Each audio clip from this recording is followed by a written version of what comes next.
सोपं नव्हतं हे माझ्या पुढे बसलेले 75% लोक शिकलेले आहेत आणि 34 तर नक्की शिकलेले आहेत. 90% म्हणलं तरी लोक 34 तर नक्की शिकलेले आहेत. शिवाजी महाराजांचा इतिहास आपल्याला नेते तुम्ही विसरून गेलाय, पण मी उजळणी करून देतो. किती मोठं स्वराज्य, इकडं मोगल आहेत, इकडं आदिल आहेत, खाली कुतुबशाह आहे, मध्ये आमच्या शिवाजी महाराजांचं स्वराज्य आहे. मुठभर स्वराज्य, पण हिंमत एवढी मोठी होती.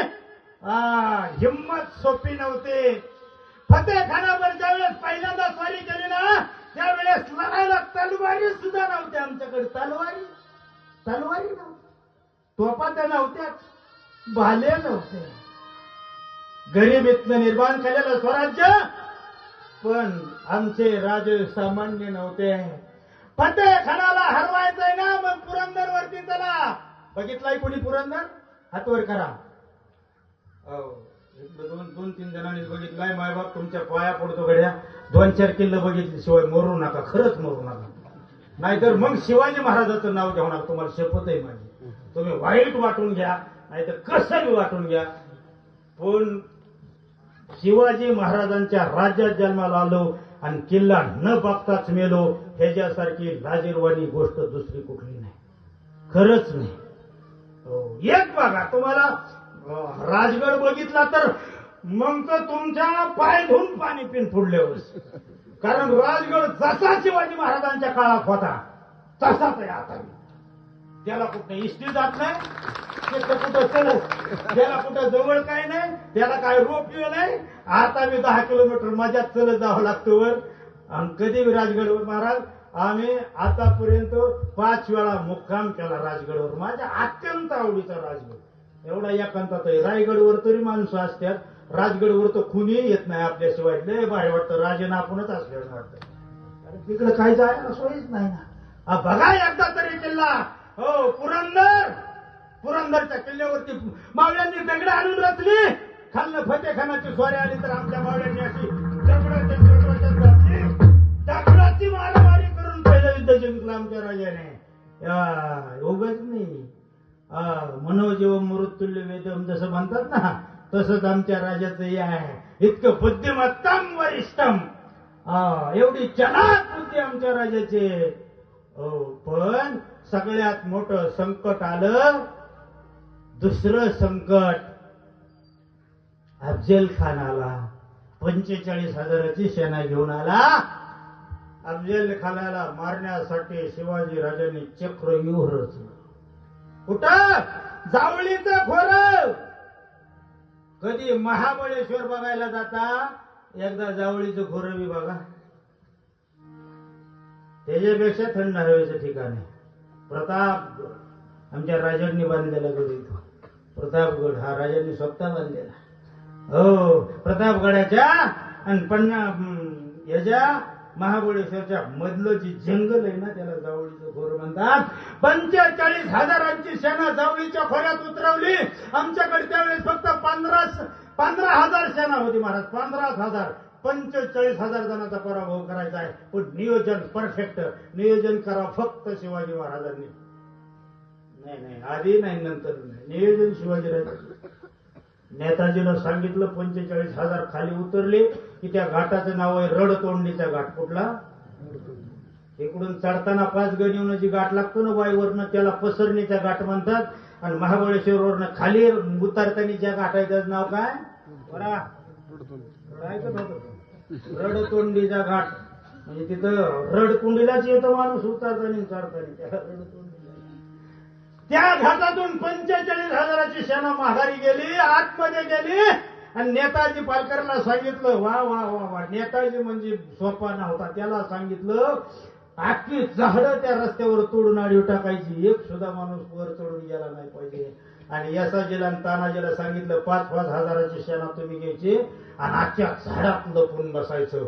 उद्या दुपारी 2 वाजता भेट होणार आहे. भेट झाल्यानंतर तोफेची इशारत होईल आणि मग सगळ्यांनी एकदाच एल्गार करायचा. पुढं 45,000 ह्याला घाबरायचं नाही. 15,000 जणांनी 45,000 कापून काढायचे हे नियोजन झालं. खूप रंजक इतिहास आहे, पण मी धावता सांगतोय कारण इकडे गाड्या माझ्यासाठी थांबलेलंच नाही, ती पुढेच पुढे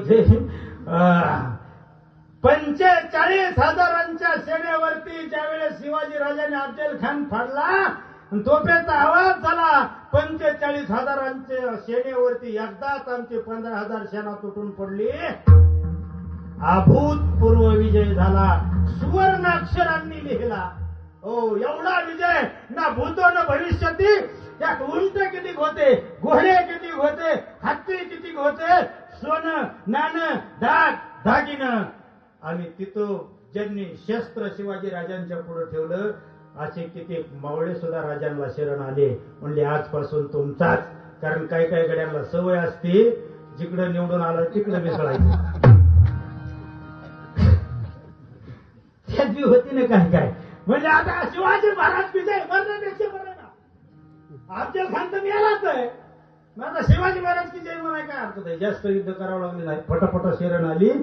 हो, आणि तिथनं पुढं त्या विजयाची नशे आमच्या माणसाच्या मनामध्ये जे शिरले, तिथनं पुढं 5,000 सेना घेऊन नेताजी पालकर विजापूरकडे चालून गेला, आणि 5,000 सेना घेऊन शिवाजीराजे कोल्हापूरवर चालून गेले. हा म्हणता पन्हाळा जिंकला, हा म्हणता मिरजचा किल्ला जिंकला, आणि तिकडून असणार दुसरी स्वारी पाठवली बेगमबाई साहेबाने.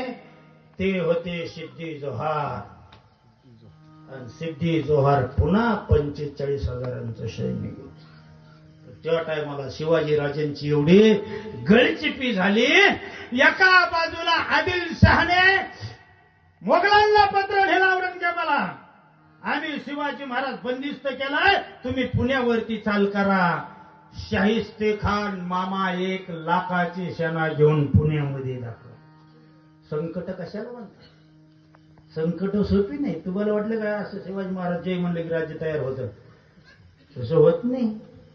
ओ, राजे स्वतः पन्हाळगडावरती अडकले, जिजाऊबाई साहेब राजगडावरती आहे. 45,000 1,00,000 सेना घेऊन शाहिस्ते खान मामा लाल महालामध्ये आयत्या वेळात नागो. लाल महाल आमचाच, हे आयत्या वेळात नागोबा. कसं करायचं त्या माऊलींना काय वाटत असं. 3 महिने गेले. सिद्धी जोहरनी वेढा एवढा कडक केला होता की एक मुंगी सुद्धा वर जात नव्हती, मुंगी सुद्धा खाली येत नव्हते. इतका कडक वेढा होता. करायचं कसं? राजे फक्त आकाशाकडे पाहिजे, कारण पाऊस चालू झाल्याशिवाय मार्ग निघणार नाही. कारण तिकडं पाऊस जास्त पडतो. दो पाऊस सुरू झाला, पण सिद्धी जोहर एवढा कडवट होता, त्यांनी त्या सगळ्या 45,000 सेनेला छप्र करून दिली. पण पावसात सुद्धा हलायचं नाही. आमचं नशीब एवढं चांगलं, शिवाजी महाराजांचा जावई महादेव वरती गेला. राजाला सांगितलं, राजा जाण्यासाठी एकच मार्ग आहे. राजांना एवढा आनंद झाला. 3 महिन्यांनी महादेव तो कसा रे वर आला. राजन, मी काय केलं बरं का, मी काय केलं, शिरक्यांच्या सेनेमध्ये स्वतः एक सैनिक म्हणून शिरलो. शिवाजी महाराजांचा पहिली नाईक नावाचा एक जो माणूस होता ना, इतका हुशार होता ना, मी आधी मी सांगितलं होतं तुम्हाला, इतका चाणक्य होता ना पहिली नाईक. त्यांनी साडी जर घातली तर हुबेहूब बाईच, कोणी म्हणणार नाही ती गडी.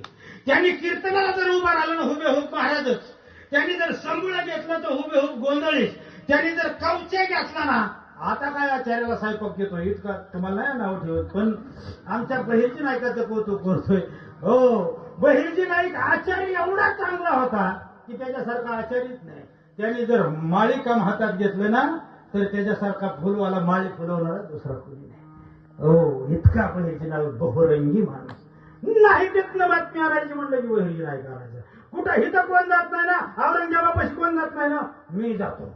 इतका वेश बदलला त्याने ज्यावेळेस तिथं आग्र्याला होता ना, असा वेश घातला ना जणू काय दुसरा पक्का मुसलमानच. औरंगजेबाला जेवाय वाढायलाच गेला. आणि तिथनं बातमी आणली होती, याला म्हणतात बहिरजी नाईक. आणि अशी माणसं राजाकडे होती. महादेवा कसा आला? अरे सैनिक म्हणून आलो राजा. जाण्यासाठी कसं आहे? जाण्यासाठी पाठीमागच्या बाजूने एक धबधबा पडतोय, आणि त्या धबधब्यामुळं 30-35 फुटावरती सैनिक उभा करता आलं नाही. तिथूनच जावं लागेल. राजे म्हणले उद्या संध्याकाळी 2 पालख्या तयार ठेवा. एक पालखी सायंकाळी 7 वाजता निघेल, एक पालखी रात्रीच्याला 10 वाजता निघेल. सिद्धी जव्हारला पत्र लिहिलं, उद्या संध्याकाळी रात्री 10 वाजता मी तुम्हाला तह करण्यासाठी शरणांगती म्हणून भेटायला येतोय. ती पुढची बाजू आहे. पूर्व बाजूला तो बसलेला आहे, पश्चिम बाजूला गळ्या. जायची तयारी झाली आणि जायची तयारी, पण माणसाला कळलं नाही दुसरी पालखी कशासाठी आहे. राजांनी सांगितलं दुसरा दिवस उगवला, दुसरा दिवस नियोजनात गेला. 600 बांधल शरा माझ्या बरोबर राहणार, त्यात बाजी प्रभू देशपांडे असणार, पुढे माझे वर दाखवायला असणार. राजे हे झालं, पण दुसरी पालखीचं नियोजन असं होतं मायबाप. शिवाजी काशीद नावाचा राजांकडे एक असणारा, राजांवरती अत्यंत प्रेम करणारा, प्रेम या शब्दासाठी सांगतो, अत्यंत प्रेम करणारा शिवाजी काशीद दिसायला राजासारखाच होता.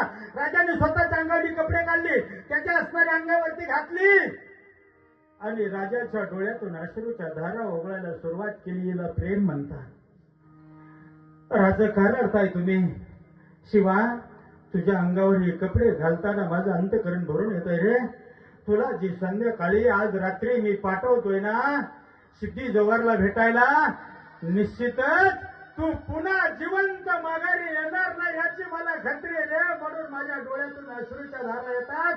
शिवाजी काशीदने उच्चारलेला शब्द खूप महत्वाचा आहे. राजा, अरे सोंगातला का होईना शिवाजी झालो, तुमच्या हाताने तुम्ही माझ्या अंगावरती तुमची कपडे घालताय. असं करण्यासाठी हा शिवा 1000 वेळा जन्माला येणं, 1000 वेळा मरायला तयार आहे. राजा, सोपं नाही या गोष्टी. शतदा जन्म यावे, कितीतरी वेळा जन्माला येईल आणि कितीतरी वेळा मरण. तुमच्यासारखा राजा जर मला भेटला तर असला 1000 वेळा मी मरणाला कोकळला तयार आहे. राजा, तुम्ही रडू नका. हा शिवा हसत हसत तुमच्यासाठी मृत्यूला कवटाळायला जाईल. राजांची पहिली पालखी उचलली गेली. 7 वाजता पाठीमागच्या बाजूने दरीतून जो धबधबा होता, आमच्या राजांनी काय सोचलंय का, आज आपण रात्रीच्याला दाऱ्यावर जाताना सुद्धा बॅटऱ्या घेतोय महाराज. राजांनी काय केलं, बॅटरीचा उजेड नाही, कशाचाच नाही, पायात चप्पल नाही, अंगावरची कपडे काढली, शत्रूला दिसणार नाही. वर्ण पडणारा पाऊस आहे, पावसाचा विचार केला नाही. वीज चमकली तर दस्त व्हायचं, कारण शत्रूला दिसेल. अंधारामध्ये गडप झाली आमची सेना. गळगळ वाहणारा जो धबधबा आहे, त्या धबधब्यामधून झाडाच्या पारंब्याला धरत, मुळ्यांना धरत आमचे राजे खाली उतरले आणि असे बाजूला गेल्यानंतर हर हर महादेव अशी गर्जना केली. रात्रीच्याला वीर पुढे धावायला लागले विशाळ गडाकडे. इकडे दुसरी पालखी 10 वाजता उचलल्या गेली. ती पालखी सिद्धी जव्हारच्या गोटापासून चालली. सिद्धी मसूदने तिला पकडले आणि सिद्धी जव्हारच्या समोर नेऊन उभा केली. त्याला ओळखू आले नाही हा कोण आहे. राजे, खूप उशीर केला याला. हा, झाला थोडा उशीर. बरं झालं तुम्ही आम्हाला शरण आला, नाहीतर तुमचं अवघड झालं असतं. हा आलोय. दोघांची बातचीत चालू होती त्यावेळेस खऱ्या शिवाजीला ओळखणारा एक माणूस, तो आपल्यातलाच होता, त्यांच्यातला नव्हता. तो सिद्धी जव्हारच्या कानात जाऊन म्हणला, तुम्ही ज्याला शिवाजी म्हणून बोलताय ना, हा शिवाजी नाही. मी शिवाजीला चांगलं ओळखतोय. एका क्षणात असणारा सिद्धी जव्हारचे डोळे लाल बुंद झाले. हातामध्ये तलवार घेतली. सांग कोण आहे तू हरामजादा? शिवाजी राजा भोसलाच आहे मी. खोटं बोलतोय नालायक? त्याला सांग कोण आहे?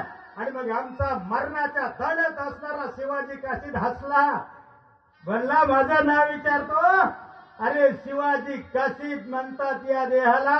अरे आमचे राजे खुळे नाहीत, तुझ्यासारख्या नालायकाला शरण यायला.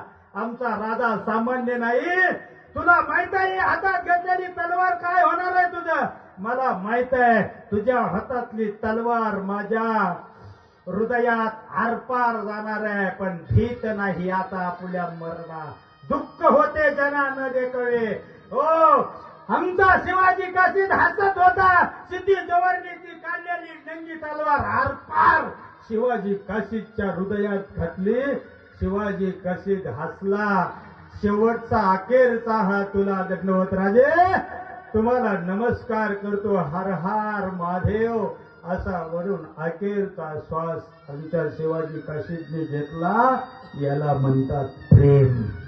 जातीचे ते चढे प्रेम पक्षी स्मरे राम राम, ते काय गुण लागती यारा कागा न शोभे पिंजरा, शिकविले ते सुजात सोसी मग मोल चढे त्याशी. सुज्ञ माणसं, सुजात म्हणजे चांगल्या जातीची, सुज्ञ जातीची, शिकवले की शिकतात आणि जे शिकतात त्यांना किंमत येते. असू द्या, वेळ थोडं पुढे गेला त्याबद्दल मी माफी मागतो. ज्ञानेश्वर